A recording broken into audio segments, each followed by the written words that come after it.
ಎಲ್ಲರಿಗೂ ನಮಸ್ಕಾರ. ಸನಾತನ ಕಥನಕ್ಕೆ ಸ್ವಾಗತ. ನಾನು ಸೌಮ್ಯ ಕೃಷ್ಣ ಹೆಗಡೆ. ಇವತ್ತಿನ ಸನಾತನ ಕಥನದ ಎಪಿಸೋಡ್ ಅನ್ನುವಂಥದ್ದು ಉಳಿದೆಲ್ಲ ಎಪಿಸೋಡ್ಗಿಂತ ತುಂಬ ಡಿಫ್ರೆಂಟ್ ಆಗಿ ನಿಮಗೆ ಅನಿಸಬಹುದು. ಯಾಕೆಂತಂದರೆ ಟಾಪಿಕ್ ಆಗಿದೆ.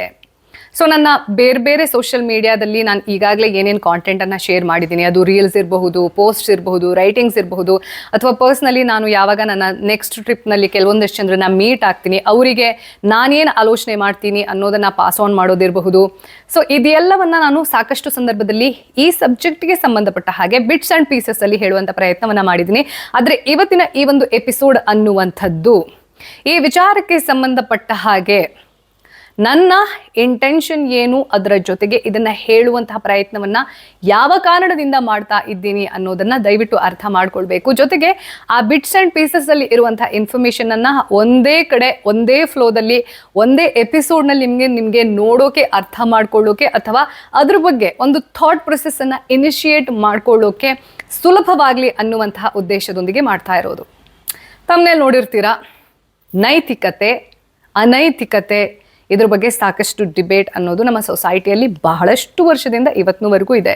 ಸೊ ಈ ಅನೈತಿಕತೆ ಅನ್ನುವಂತಹ ಟಾಪಿಕ್ ಅಂದರೆ ಇಮ್ಮೊರಾಲಿಟಿ ಅನ್ನುವಂಥದ್ದು ಏನಿದೆ, one of the most discussed subject, least practised, hardly understood. ಅನೈತಿಕತೆ ಯಾವುದೇ ಶುಗರ್ ಕೋಟ್ ಮಾಡೋದಿಲ್ಲ, ಫಿಲ್ಟರ್ ಇಲ್ಲದೆ ಮಾತಾಡ್ತೀನಿ. ಸಿಕ್ಕದವ್ರ ಜೊತೆ ದೈಹಿಕ ಸಂಬಂಧವನ್ನು ಬೆಳೆಸೋದನ್ನು ಕೆಲವೊಂದಷ್ಟು ಜನ ಪ್ರಾಕ್ಟೀಸ್ ಮಾಡ್ಕೊಂಡಿರ್ತಾರೆ. ಕೆಲವೊಂದಷ್ಟು ಜನರಿಗೆ ಅದು ಫನ್ ಅಂತ ಅನಿಸ್ತಾ ಇರುತ್ತೆ, ಇನ್ನೂ ಕೆಲವು ಜನರಿಗೆ ಅದು ಬೆನಿಫಿಟ್ ಅನ್ನುವ ಕಾರಣಕ್ಕೋಸ್ಕರ ಬಳಸ್ಕೊಳ್ತಾ ಇರ್ತಾರೆ. ಇನ್ನು ಕೆಲವೊಂದಷ್ಟು ಜನ ಹುಟ್ಟದಾಗಿಂದ ಸಾಯೋವರೆಗೂ ಹಾಗೆ ಇರ್ತಾರೆ. ಇದು ಇರ್ರೆಸ್ಪೆಕ್ಟಿವ್ ಆಫ್ ಎನಿ ಜೆಂಡರ್. ಹುಡುಗರು ಆ ರೀತಿ ಇರ್ತಾರೆ, ಹುಡುಗಿಯರು ಆ ರೀತಿಯಲ್ಲಿ ಇರ್ತಾರೆ. ಇನ್ ಬಿಟ್ವೀನಲ್ಲಿ ಬರುವಂತಹ ಟ್ರಾನ್ಸ್ಜೆಂಡರ್ಸ್ ಅಂತ ಯಾರಿರ್ತಾರೆ ಅವರು ಕೂಡ ಹಾಗಿರಬಹುದು. ಇದು genderless. So let's keep it gender neutral.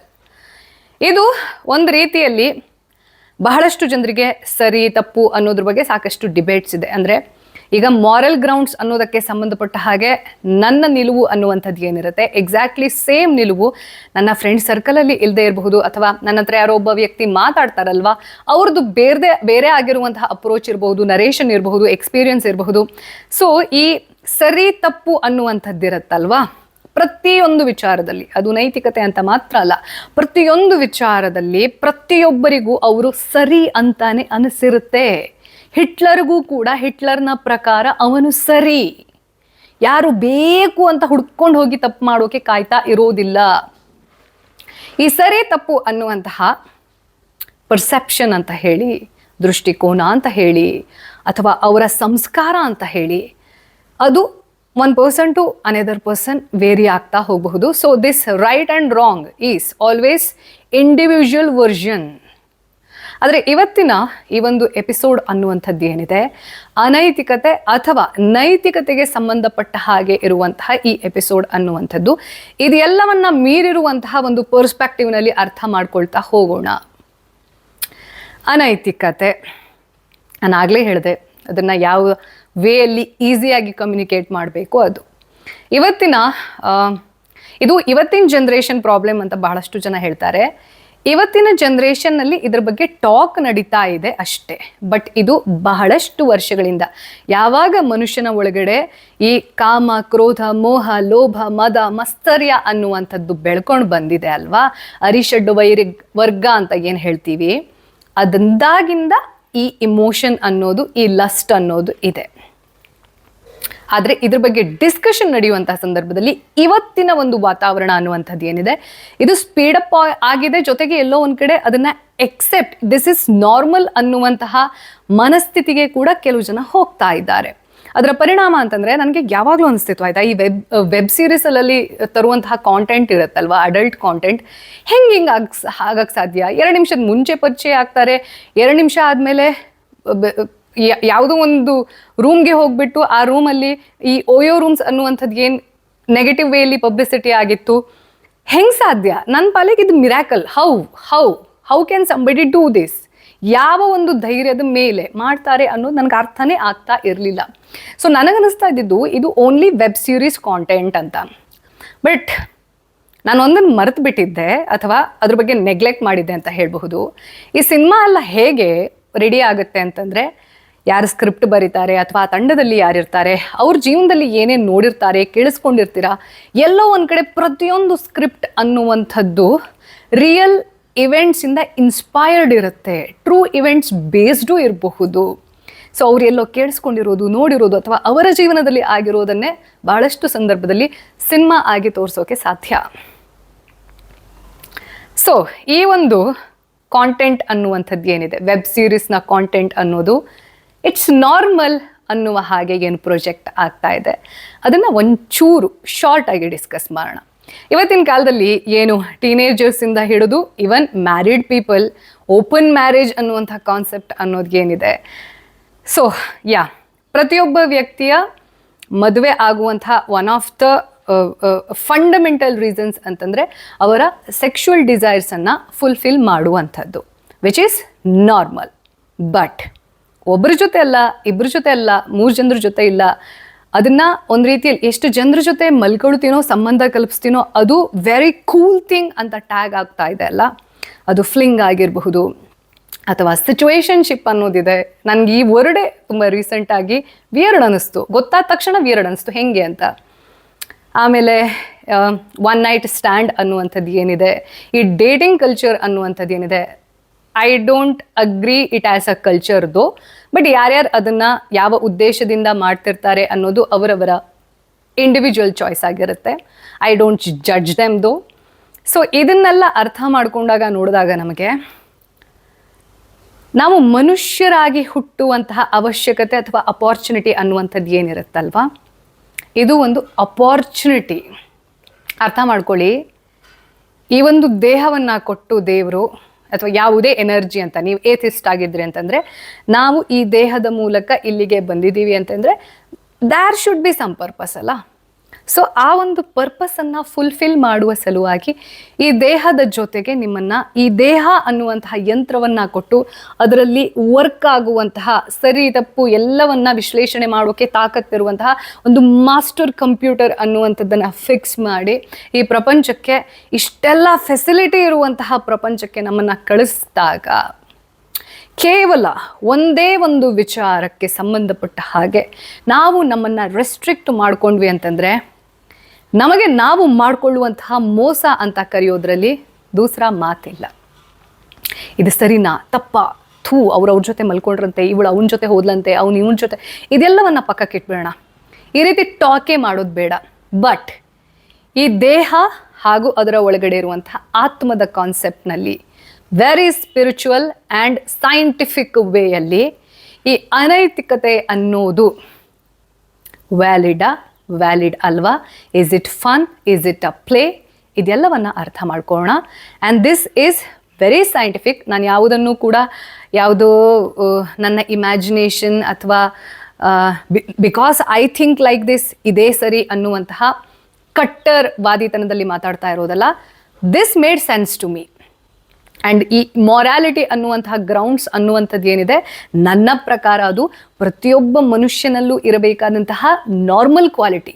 ಒಬ್ಬ ಮನುಷ್ಯನಿಗೆ ಲಾಯಲ್ಟಿ ಇಲ್ಲ ಅಂತಂದರೆ, ಅವನಿಗೆ ಅವನ ಇಂದ್ರಿಯವನ್ನು ನಿಗ್ರಹ ಮಾಡಿಕೊಳ್ಳುವಂತಹ ತಾಕತ್ತಿಲ್ಲ ಅಂತಂದರೆ, ಅವನಿಗೂ ರೋಡ್ ಮೇಲಿರುವಂತಹ ಒಂದು ಬೀಡಾಡಿ ನಾಯಿಗೆ ನಾನು ನಾಯಿಯನ್ನು ಅವಮಾನ ಮಾಡುವ ಸಲುವಾಗಿ ಮಾತಾಡ್ತಾ ಇಲ್ಲ.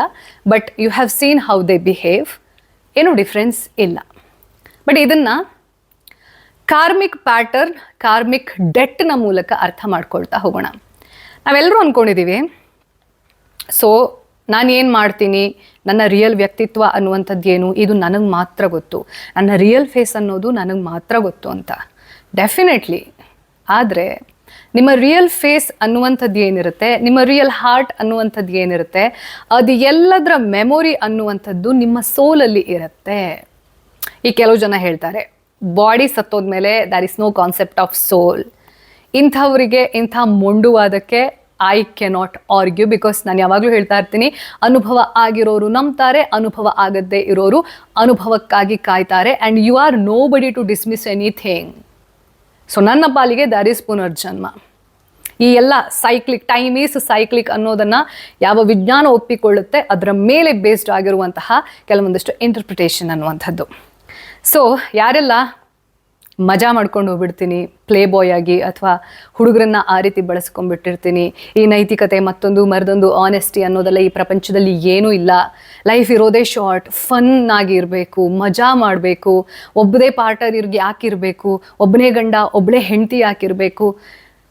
Left to you, but please understand, ನೀವು ಏನೇ ಮಾಡಿ, ಎಂಥದ್ದೇ ಕೆಲಸ ಮಾಡಿ, ಎಂಥದ್ದೇ ಒಳ್ಳೆ ಕೆಲಸ ಮಾಡಿ, ಕೆಟ್ಟ ಕೆಲಸ ಮಾಡಿ, ನಿಮ್ಮ ಪಾಲಿಗೆ ಅದು ಸರಿ ಅಂತ ಅನಿಸಿ ಮಾಡಿದ್ರೂ ಕೂಡ ನಿಮ್ಮ ಪ್ರತಿಯೊಂದು ಕರ್ಮದ ಮೆಮೊರಿ ಅನ್ನುವಂಥದ್ದು ಈ ಬಾಡಿಯ ಒಳಗಡೆ ಇರುತ್ತೆ. ನಿಮಗೆ ಗೊತ್ತಿಲ್ಲದೇ ಇರಬಹುದು, ನಿಮ್ಮ ಕಾನ್ಷಿಯಸ್ ಮೈಂಡ್ಗೆ ಅದರ ಬಗ್ಗೆ ಪರಿಚಯವೇ ಇಲ್ಲದೇ ಇರಬಹುದು, ಆದರೆ ಬಾಡಿಯಲ್ಲಿ ಇರುವಂತಹ ಪ್ರತಿಯೊಂದು ಅಂಗಕ್ಕೆ ಅದರ ಮೆಮೊರಿ ಅನ್ನುವಂಥದ್ದು ಇರುತ್ತೆ. ಆ ಮೆಮೊರಿಯನ್ನು ಅದು ಕ್ಯಾಪ್ಚರ್ ಮಾಡ್ಕೊಂಡಿರುತ್ತೆ. ನಾನು ಸಿಂಪಲ್ ಆಗಿ ಹೇಳ್ತೀನಿ, ನಿಮಗೆ ನಿಮ್ಮ ಬೆಸ್ಟ್ ಫ್ರೆಂಡ್ಸ್ ಯಾರಿರ್ತಾರೆ, ಅವ್ರು ಯಾವ ರೀತಿ ಕರೀತಾರೆ, ಯಾವ ರೀತಿ ಟಚ್ ಮಾಡ್ತಾರೆ ಅನ್ನುವಂಥದ್ದು, ನೀವು ಒಂದು ದೊಡ್ಡ ಸಂತಲ್ಲಿ ಕಳೆದು ಹೋಗಿರಿ, ನಿಮ್ಮ ಬೆಸ್ಟ್ ಫ್ರೆಂಡ್ ಒಬ್ರು ಟಚ್ ಮಾಡಿದ್ರು ಹಿಂಗೆ ಅಂತಂದರೆ ನಿಮಗೆ ಗೊತ್ತು ಅದು ನಿಮ್ಮ ಬೆಸ್ಟ್ ಫ್ರೆಂಡೇ ಟಚ್ ಮಾಡಿದ್ದು ಅಂತ. ಆ್ಯಂಡ್ ಗರ್ಲ್ಸ್ಗೆ ಇದು ಇನ್ನು ಎಕ್ಸ್ಟ್ರಾ ಪವರ್ ಅಂತ ಹೇಳ್ತಾರೆ. ಗುಡ್ ಟಚ್, ಬ್ಯಾಡ್ ಟಚ್ ಅನ್ನೋದು ಹೆಣ್ಮಕ್ಳಿಗೆ ತುಂಬ ಬೇಗ ಗೊತ್ತಾಗುತ್ತೆ. ಬಿಕಾಸ್ ಅವರ ಇಮೋಷನಲ್ ಕೋಶಂಟ್ ಅನ್ನುವಂಥದ್ದು ಹಾಗೆ ಇಂಟ್ಯೂಷನ್ ಪವರ್ ಅನ್ನೋದು ಜನರಲಿ ಹೈ ಇರುತ್ತೆ ಅಂತ ಹೇಳ್ತಾರೆ. I am not normalising it ದೋ. ಸೊ ಈ ರೀತಿ ಬಾಡಿಯ ಪ್ರತಿಯೊಂದು ಅಂಗದಲ್ಲಿ ಅದೆಷ್ಟೋ ಜನ್ಮದ ಮೆಮೊರಿ ಅನ್ನುವಂಥದ್ದನ್ನು ಆ ಸೋಲ್ ಫೀಡ್ ಮಾಡ್ತಾ ಇರುತ್ತೆ. ಈ ಜನ್ಮಕ್ಕೆ ಈ ಬಾಡಿ ಅನ್ನುವಂಥದ್ದು ಏನಿದೆ ಇದು ಬೇಕೇ ಬೇಕು. ಕೆಲವು ಜನ ಹೇಳ್ಬೋದು 30 ವರ್ಷಕ್ಕೆ ಸತ್ತೋಗ್ಬಿಡ್ತಾರೆ, ಕೆಲವು ಜನ 35ಕ್ಕೆ ಸತ್ತೋಗ್ತಾರೆ. ಆ ಚಿಕ್ಕ ವಯಸ್ಸಲ್ಲಿ ನಾವು ಈ ನೈತಿಕತೆ ಮತ್ತೊಂದು ಎಲ್ಲ ಇಟ್ಕೊಂಡು ಏನಕ್ಕೆ ತಲೆ ಕೆಡಿಸ್ಕೋಬೇಕು. You are only seeing through one lens. ಈ ಜನ್ಮಕ್ಕೆ ಇಷ್ಟೇ ವರ್ಷ ಅಂದ ತಕ್ಷಣ ಈ ಜನ್ಮದಲ್ಲಿ ನಾವು ಮಾಡುವಂತಹ ಕರ್ಮಗಳು ಇಂಪಾರ್ಟೆಂಟ್ ಅಲ್ಲ ಅಂತ ಅಲ್ಲ. ನೀವು ಇದನ್ನು ಬ್ಯಾಲೆನ್ಸ್ ಆಗಿ ನಿಮ್ಮ ಆತ್ಮದ ಮೂಲಕ ಇನ್ನೊಂದು ಜರ್ನಿಯನ್ನು ಶುರು ಮಾಡ್ತೀರಾ. ಆ ಆತ್ಮದ ಸಂಸ್ಕಾರ ಈ ದೇಹವನ್ನು ಬಿಡ್ತಾ ಇರುವಾಗ ನೀವು ಯಾವ ವ್ಯಕ್ತಿಯಾಗಿ ಬಿಟ್ಟಿರ್ತೀರಾ ಅದು ಪ್ರಾಮಿನೆಂಟ್ ಆಗಿ ಇರುತ್ತೆ.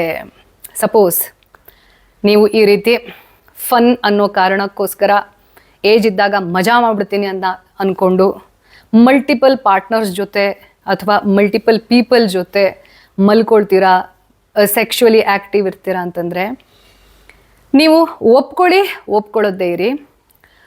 ಗೊತ್ತಿಲ್ಲದೆ ಒಂದು ಇಮೋಷ್ನಲ್ ಅಟ್ಯಾಚ್ಮೆಂಟ್ ಅನ್ನೋದು ಕ್ರಿಯೇಟ್ ಆಗಿರುತ್ತೆ. ಆ ಇಮೋಷ್ನಲ್ ಅಟ್ಯಾಚ್ಮೆಂಟನ್ನೇ ಕಾರ್ಮಿಕ್ ಡೆಟ್ ಅಂತ ಕರೆಯೋದು. ನಮ್ಮ ಭಾರತೀಯ ಸಂಸ್ಕೃತಿಯಲ್ಲಿ ಇವತ್ತಿಗೂ ಕೂಡ ನಾವು ಯಾರನ್ನು ಇಮಿಡಿಯೇಟ್ಲಿ ಹಗ್ ಮಾಡೋದಿಲ್ಲ, ಅವರಿಗೆ ಶೇಕ್ ಹ್ಯಾಂಡ್ ಕೂಡ ಮಾಡೋದಿಲ್ಲ. ನಮ್ಮ ಪದ್ಧತಿ ಏನು ಇದು? ಕಾರಣ ಏನು ಇದಕ್ಕೆ? ಯಾವುದೇ ವ್ಯಕ್ತಿಯನ್ನು ಒಬ್ಬ ಎನರ್ಜಿ ಫಾರ್ಮ್ ಆಗಿ ನೋಡಿದ್ವಿ ಅಂತಂದರೆ ಆ ಎನರ್ಜಿ ಏನು ಅನ್ನೋದನ್ನು ಅರ್ಥ ಮಾಡಿಕೊಳ್ಳದೆ, ಅದು ನನ್ನನ್ನು ಟಚ್ ಮಾಡೋದ್ರ ಮೂಲಕ ನನ್ನ ಎನರ್ಜಿಯಲ್ಲಿ ಏನಾದರೂ ಡಿಸ್ಟರ್ಬ್ ಆಗುತ್ತಾ ಅನ್ನೋದನ್ನು ಅರ್ಥ ಮಾಡಿಕೊಳ್ಳದೆ ಒಬ್ಬ ವ್ಯಕ್ತಿಯನ್ನು, ಆ ಎನರ್ಜಿಯನ್ನು ನಮ್ಮ ಜೀವನದಲ್ಲಿ ಇನ್ವೈಟ್ ಮಾಡೋದನ್ನು ಅವಾಯ್ಡ್ ಮಾಡಬೇಕು ಅನ್ನುವ ಕಾರಣಕ್ಕೋಸ್ಕರ ಶುರುವಾಗಿದ್ದು. ಜೊತೆಗೆ ಈ ರೀತಿ ಪಾಮ್ಸನ್ನು ಕ್ಲೋಸ್ ಮಾಡೋದ್ರಿಂದ ಅದರದ್ದೇ ಆಗಿರುವಂತಹ ಹಸ್ತ ಅಂತ ಕರೀತಾರೆ ಇದನ್ನು. ಈ ಹಸ್ತದ ಉಪಯೋಗ ಕೂಡ ದ್ಯಾಟ್ ಈಸ್ ಆಲ್ಸೋ ಡಿಫ್ರೆಂಟ್. ಈ ಎರಡೂ ಕಾರಣದಿಂದ ನಮ್ಮ ಕಲ್ಚರ್ನಲ್ಲಿ ಸುಮ್ಮನೆ ಹಗ್ ಮಾಡೋದು, ಸುಮ್ಮನೆ ಕಿಸ್ ಮಾಡೋದು, ಸುಮ್ಮನೆ ಕಾಲಿ ಬಿದ್ದುಬಿಡೋದು ಇದಿಲ್ಲ. ವ್ಯಕ್ತಿಗೆ ನೀವು ಕಾಲಿಗೆ ಬೀಳೋದಕ್ಕಿಂತ ಮೊದಲು ಆ ವ್ಯಕ್ತಿಯ ರಿಯಲ್ ಇಂಟೆನ್ಷನ್, ರಿಯಲ್ ವ್ಯಕ್ತಿತ್ವವನ್ನು ಗೊತ್ತಿದ್ದರೆ ಮಾತ್ರ ಕಾಲಿ ಬೀಳಬೇಕು. ಸುಮ್ಮನೆ ಕಂಡ್ಕೊಂಡವ್ರ ಕಾಲಿಗೆ ಬೀಳಬಾರ್ದು. So is with every other people. ಒಬ್ಬ ವ್ಯಕ್ತಿಯನ್ನು ನೀವು ನಿಮ್ಮ ದೇಹಕ್ಕೆ ತಾಗುವ ಹಾಗೆ ಇನ್ವೈಟ್ ಮಾಡ್ತೀರಾ ಅಂತಂದರೆ ಆ ವ್ಯಕ್ತಿಯ ಹಿನ್ನೆಲೆ ಗೊತ್ತಿಲ್ಲದೆ, ಆ ಸೋಲ್ ಜರ್ನಿ ಗೊತ್ತಿಲ್ಲದೆ ಅವ್ರ ಜೊತೆ ಒಂದು ಕಾರ್ಮಿಕ್ ಬಾಂಡನ್ನು ಕ್ರಿಯೇಟ್ ಮಾಡ್ಕೊಳ್ತೀರಾ ಅಂತಂದರೆ you may forget, your conscious mind may forget, body never forgets. ಅದನ್ನು ಬ್ರೇಕ್ ಮಾಡೋದು, ಅದರಿಂದ ಡಿಟ್ಯಾಚ್ ಆಗೋದು ಕೂಡ ಸೋಲ್ ಸಫರಿಂಗ್ ಅಂತ ಕರೀತಾರೆ ಅದನ್ನು. ಇದೇ ಕಾರಣಕ್ಕೆ ಇವತ್ತಿನ ದಿವಸದಲ್ಲಿ ಈ ಬ್ರೇಕಪ್ ಅನ್ನೋದು ಎಷ್ಟು ಕಾಮನ್ ಆಗ್ತಾ ಇದೆಯೋ, ಲವ್ ಬ್ರೇಕಪ್ ಬಗ್ಗೆ ಮಾತಾಡ್ತಾ ಇರೋದು ನಾನು, ಅದರಿಂದ ಹೊರಗಡೆ ಬರೋದು ಅಷ್ಟು ಈಸಿ ಅಲ್ಲ. Because if they are physically involved, there is an involvement of emotion and which credits to the karmic debt.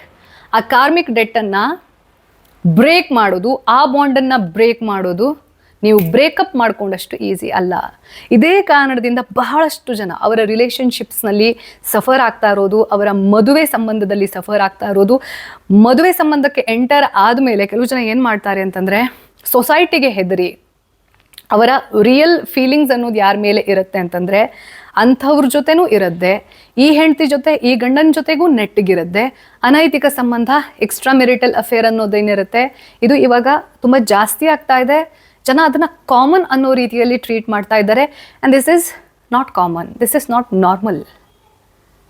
ನಾನು ಅದನ್ನೇ ಹೇಳೋಕ್ಕೆ ಇಷ್ಟಪಡ್ತೀನಿ. ಇದೆಲ್ಲವನ್ನ ಬಿಟ್ಬಿಡೋಣ. ಅನೈತಿಕ ಮತ್ತೊಂದು ಸರಿ ತಪ್ಪು ಯಾರು ಸರಿ ಇವೆಲ್ಲವನ್ನ ಪಕ್ಕಕ್ಕೆ ಇಟ್ಬಿಡೋಣ. ಲಸ್ಟ್, ಡಿಸೈರ್ ಎಲ್ಲ ಪಕ್ಕಕ್ಕೆ ಇಟ್ಬಿಡೋಣ. ಈ ಒಂದು ದೇಹ ಅನ್ನುವಂಥದ್ದಿದೆ ಅಲ್ಲ, ಇದೊಂದು ದೇವಸ್ಥಾನ, ಮಂದಿರ. ಈ ಮಂದಿರದಲ್ಲಿ ಪರಮಾತ್ಮನ ಒಂದು ಅಂಶ ಆಗಿರುವಂತಹ ಆತ್ಮ ಬದುಕತ್ತೆ, ಇಡೀ ಜನ್ಮ ಬದುಕತ್ತೆ. ಅದನ್ನು ನೀವು ಯಾವ ರೀತಿ ಟ್ರೀಟ್ ಮಾಡಬೇಕು ಇದನ್ನು ಅರ್ಥ ಮಾಡ್ಕೊಂಡ್ಬಿಟ್ರೆ ನೀವು ಮಲ್ಟಿಪಲ್ ಪಾರ್ಟ್ನರ್ ಜೊತೆ ಮಲ್ಕೋಬೇಕಾ ಅಥವಾ ಬೇಡವಾ ಇದೆಲ್ಲದಕ್ಕೂ ನಿಮಗೇ ಒಂದು ಆನ್ಸರ್ ಅನ್ನೋದು ಸಿಕ್ಬಿಡುತ್ತೆ. ಕೆಲವೊಬ್ಬರ ಜೀವನದಲ್ಲಿ ಆ ರೀತಿ ಇಂಟೆನ್ಷನ್ ಇಲ್ಲದೇ ಇದ್ದರೂ ಕೂಡ ಪಾಪ ರಿಯಲ್ ಲವ್ ಅಂತಾನೆ ಕೆಲವೊಂದು ಸತಿ ಅವರು ಫಿಸಿಕಲಿ ಆ್ಯಕ್ಟಿವ್ ಆಗಿ ಇರ್ತಾರೆ. ಆಮೇಲೆ ಡೆಸ್ಟಿನಿ ಏನೋ ಇರುತ್ತೆ, ಆದರೆ ಆ ಕಾರ್ಮಿಕ್ ಬಾಂಡ್ ಅನ್ನೋದು ಬ್ರೇಕ್ ಆಗುತ್ತೆ. ಲೈಫ್ ಲಾಂಗ್ ಸಫರ್ ಆಗುವಂತಹ ಬ್ಯಾಡ್ ಲಕ್ ಅಂತ ಕರೆಯೋದು, ಅದನ್ನ ಇನ್ನೇನು ಟರ್ಮ್ ಮಾಡಬೇಕು ಅನ್ನೋದು I have no idea. But ಪ್ರಪಂಚದಲ್ಲಿ ಇಡೀ ಬ್ರಹ್ಮಾಂಡದಲ್ಲಿ ಇದೆ ಅಲ್ಲ, there is nothing called unfair. But ನನಗೆ ಯಾವಾಗಲೂ ಒಂದು ಕ್ವೆಶ್ಚನ್ ಇತ್ತು, ಈ ಚಿಕ್ಕ ಮಕ್ಕಳನ್ನ ರೇಪ್ ಮಾಡೋದು ಅಥವಾ ನಿರ್ಭಯ ಕೇಸ್ ಅನ್ನೋದು ಏನಾಯ್ತಲ್ಲ, ನನಗೆ ಆ ನಿರ್ಭಯ ಕೇಸನ್ನು ನೆನೆಸ್ಕೊಂಡ್ರೆ ಇವತ್ತು ಮೈ ಉರಿಯುತ್ತೆ, ಹಲ್ಲು ಕಡಿಯೋಷ್ಟು ಕೋಪ ಬರುತ್ತೆ. ಅಂದರೆ ಯಾವ ಮನುಷ್ಯ ಹಂಗೆ ಮಾಡೋಕ್ಕೆ ಸಾಧ್ಯ? At what cost?